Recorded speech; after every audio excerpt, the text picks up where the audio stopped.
Welcome to How Would I Paint That? Students who took my online course at paintwithtrisha.com have sent me a painting that they're working on along with a reference photo and asked me what would I do.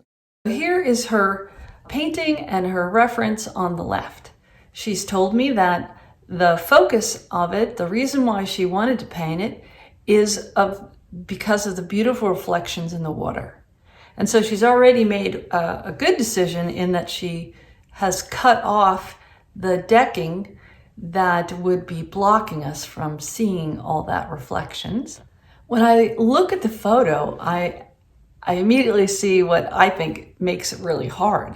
And that is that there isn't a lot of light and shadow on that ferry boat. There is just all kind of even light. Well, you might ask, why is that a problem? Let's take, for example, this apple. The one on the left is the real color of the apple. It is red, and so why wouldn't it look real if it's got the real color on there? It's because you need the light and the shadow to make form. Form is what makes it look like you can really grab it. When selecting a photograph to paint from, look for ones that have high contrast, a great pattern of light and shadow. If you do this, it'll be easier to paint. If you choose something with flat light, it's going to be an uphill climb all the way. Let me show you the changes I would make to the painting. Let's start with the shadow side. I'm making it a little lower value and bluer, which is the complement of the cad yellow medium light. I also think that it would be interesting if the blue shadow side went out and was a lost edge with the sky. So see there, I don't have an edge. I'm going to do the same thing up here. I'm also going to make the clouds, not the clouds, but the sky, a little darker. And I think that's going to help grab attention, make it a little more of an eye magnet to have more contrast up here in the sky with the white of the boat.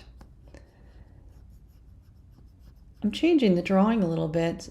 You'll notice that the top level is a little shorter than the middle level. I'm changing the lines here so it looks like it's above eye level. See how it's curved like if you were thinking of a smile or a frown. This is a frown. Anything above eye level is a frown. Anything below eye level will be a smile. That's a little trick to help remember that. And another place that I'd like to lose an edge, you see I lost these two up here. I'm going to try losing the edge on the hull of the ship. Just see what that looks like. And it's lost out into the water. The two blues are different colors, but they are similar values. You'll notice over here on the left, on the dock, see how saturated that color is? I think it's too distracting since it's not the focal point. I'm going to go ahead and desaturate the color, make it make it more neutral. And here's another thing. This right here, this white line that's at the water line, on the left, it should be in shadow. So see how I'm making that darker? And already that helped the shape of the ship. And I'm going to go ahead and put some more of these pretty blues into the shadow side, the shadow reflection, because this is the focal area down here. And I want to make it bigger. See how it's getting bigger and a little more exciting. I'm going to recap the key changes that I made.